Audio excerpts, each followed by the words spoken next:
What about you in your personal and career life led you to your current position here with Equity Advisors? I have a degree in communication from Bethany College in West Virginia, a tiny, tiny little liberal arts school. Worked in TV news in a couple different locations, one including Beckley, West Virginia, making something on the order of like $12,000 a year. But I recognized rather quickly that $12,000 a year was really not easy to live on and ended up moving back home to Buffalo, New York, which is where I grew up. Started working in consumer electronics.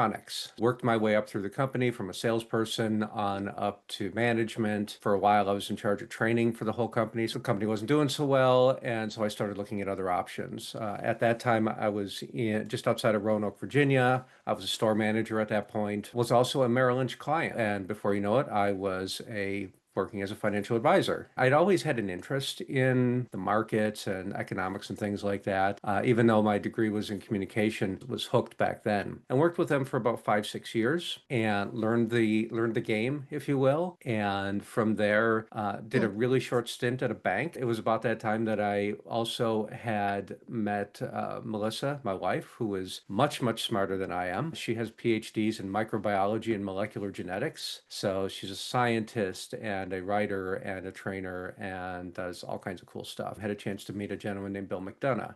And Bill was sort of considered one of the preeminent green architects of the time.